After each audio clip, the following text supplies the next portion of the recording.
G'day guys and welcome back to Shanghai Shenhua slash Canada on Football Manager 2015. For episode, I guess this could be episode number 24, but it's just kind of a review. It's our birdie. G'day, how you guys going? And first things first, guys, I want to apologize for the end of the end of last episode. I don't know about you guys, but because I'm one that's a bit uncomfortable recording when people are around. I don't know if that's with everyone else, but just for me, that is just who I am. And right now everyone's out of the house, so I'm just doing it. But yesterday I was you know um I was by myself, and then my family came home, so that was and then of course near the end there it kind of buggered the whole episode. So I apologize for that, but that's just who I am. So for these recordings, not only am I having to deal with work schedule and all this, but it's kind of a schedule too, where if I'm going to be in the house by myself, but because my PC is actually upstairs. It's connected to my TV as my monitor. So I don't have the luxury of going in my own room and recording. So that's what I'm talking about. So for this episode, I'm just want to apologize for that. And I'll also go over the Gold Cup, because I planned to do that in the last episode with Canada, but I couldn't because of the circumstances. So again, I was really happy about this. A 3-1 victory against Seoul. Obviously, they scored late, which was, at the time, it was huge. But, we came through and we got a massive win. And so now we're on to the next stage of the ACL Champions League. And we got Shandong too. So 2 Chinese teams in the semi-finals. So it's really good. Simply okay. So we got some money there. Zhang Long played extremely well, as did KL. Phil Moss, he's still looking after Timmy for the next Australia squad, so that's great. He's 36 years of age. He's still with the Socceroos. He's wanted by 2 teams now, Melbourne and Guangzhou. So this is great. So we're into the next round of the ACL Champions League, and they came through with a 3-0 home victory against Ulsan. So 2 Chinese sides against, it looks like it could be 2 Saudi Arabian sides on the other side. It is. So we got China against Saudi Arabia in the last bit of the Champions League. So I actually haven't looked at this one's, and the next one's pretty much right around the corner too. So I think for the next episode we'll play the second leg against Shandong in that leg for the next episode. But so that's what I just wanted to go around. We're pretty excited about the whole situation. So this episode's not going to take long at all. Actually, it's only 3 minutes right now. We'll just go over now the Gold Cup, how I did with Canada, which was we'll just get into it. Right here. As you can see, guys, we made the final of the Gold Cup, but we lost to the United States in the final. I'll just go over this now.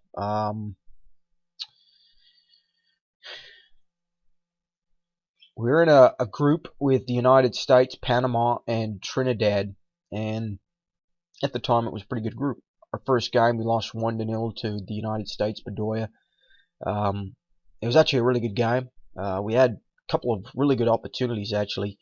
It was quite close. Obviously, shots and all that don't manufacture it, but we had a lot of opportunities, and we had some dangerous attacks, but we just couldn't get the ball in the net. So we finished opening loss 1-0. The next game, we replied with a 3-0 victory over Panama. We had to win the game, and we did. One guy I'm really impressed with in this whole Gold Cup is Kyle Laren. I'm well aware, in the MLS in real life, he's actually, I think, behind Javinko for the top goals, playing with Orlando and getting Kaka the feed.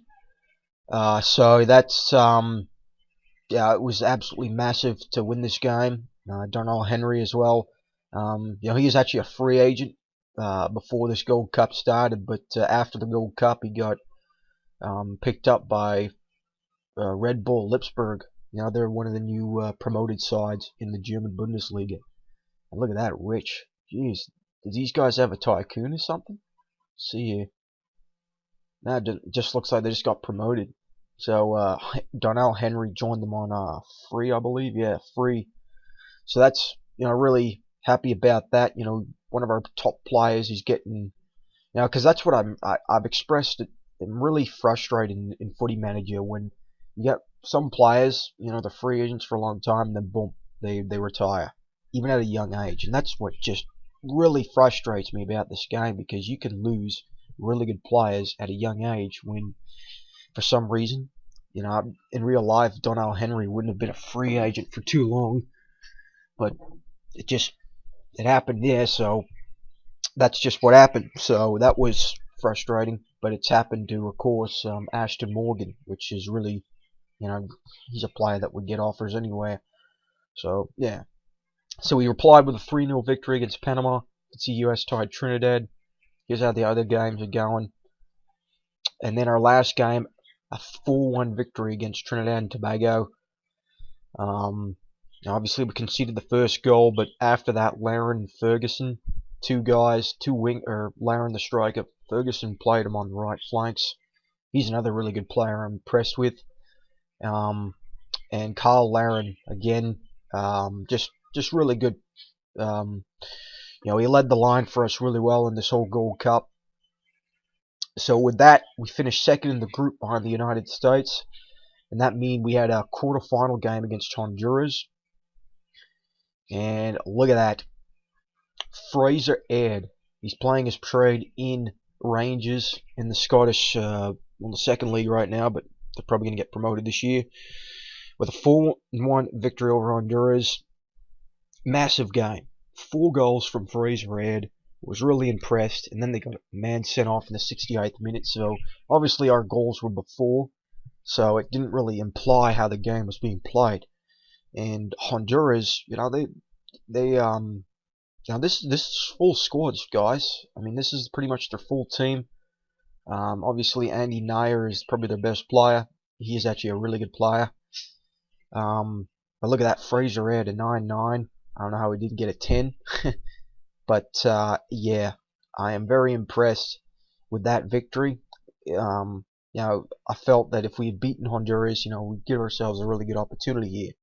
So that means we had a semi-final game against Mexico B side, and look at that, 2-0 victory against the Mexicans. Obviously, it's not their full squad. In fact, it's not even close to their full squad. So, but nonetheless, still quality players on their team, but. We responded really well. We played a really good game throughout. Played with a 4-4-1-1, and 2 goals in the last 10 minutes. Will Johnson, I think he's, aside from him, Henry, and Atiba Hutchinson and Laren, he is going to be our stalwart for our World Cup qualifying games. In fact, he's injured for the next one, so it's really frustrating. But he is... he's a good player. Even in MLS, he's really good. Obviously, his physicals are a bit down, but his mental and his technical skills are all really good. And he's also a versatile player. He could, I was playing him in the AMC a lot, and he was feeding a lot of the balls to either Laren or whoever's up top. Ricketts put him on as a sub at the latter half. But what really frustrated me in this game was Carl Laren went off injured, so he was done for the final, and that's where I was like, oh man. So we had the United States in the final, and look at this, guys. Look at that. Just extremely frustrating. We had a guy sent off in the 10th minute, and then the 77th, 2 guys down before Bradley went off, and of course a penalty was the last bit to end the game. So, I mean, I was just extremely frustrated in this game. There's just, in real life, I don't want to get into all this, but real life CONCACAF officiating has been abysmal. And I understand this is footy manager, but today they got it right because, Canada and US obviously rivals, but it's just frustrating. Man sent off in the first 10 minutes, didn't even have a chance to get in the game, and then of course they score on a pretty weak penalty goal. In fact, I'll show you the infraction, because I didn't even see an infraction in this game. I'll let all you guys here to judge. Okay, that's the goal, but we want to see the infraction before the goal, which was really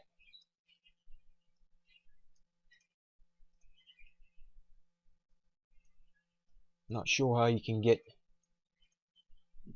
to this. This is actually it, right here. Like, where's Michael Bradley in the play? We'll go over here. Here's Michael Bradley. We'll see where the infraction is. Here he is right here, guys. Just watch him. What happened? I mean, no one went down, and then there was a sent off. So, I mean, I have no idea what happened there. And of course, he steps up to the plate and scores the goal, and he ends the game. So it's just really frustrating. We were playing really well, two men down before this happened, and obviously weren't getting opportunities, but it's just really frustrating. And it ended the game. It decided the game, and that was it. So we lost, but we finished second in the Gold Cup. I was really quite pleased. I wasn't expecting to get that far, to be honest. I was expecting, of course, the expectations of the board was to get to the quarters. And so when I got to the quarters, I was like, okay, we're going to do well here. But when we beat Honduras, that was where I was really excited, and we did a good job in getting it. So yeah, it was really good. The award winners for this, the best player, Johnson, the Yank goalkeeper, Carl Laram was in it, Will Johnson as well, Donnell Henry. So we had some players in the dream team. Goal of the tournament, Toussaint Ricketts had a goal against Mexico.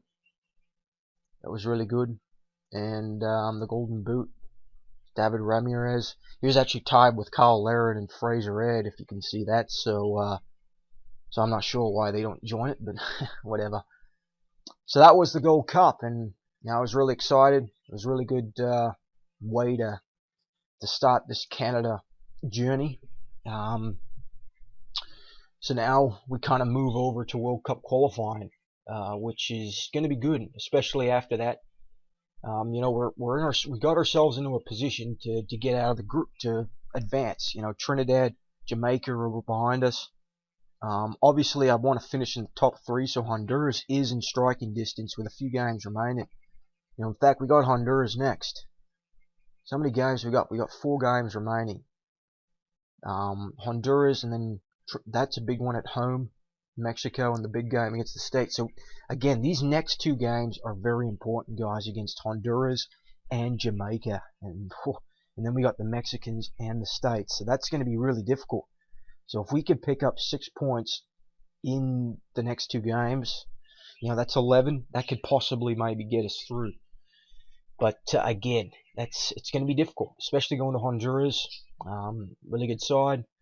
I'm just kind of surprised that Costa Rica, if you can look at this, they're not even in this last bit of stage. So,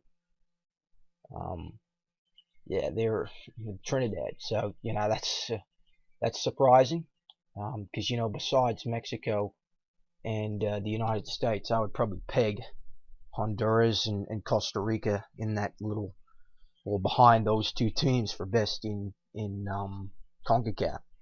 So yeah. So that's what we got to deal with. Of course, we got Shanghai, of course, as well. and we got Shandong in the Champions League. So 2 Chinese sides, and we also got Shandong next. So that's going to be massive against these teams. Well, against Shandong, because they have yet to lose in the Chinese Super League. So that's what we got. Oh no, and this is the I shouldn't have simmed. I shouldn't have went through, because this is the transfer update, or this is the transfer deadline, and we all know how long the transfer deadline can take here. So yeah.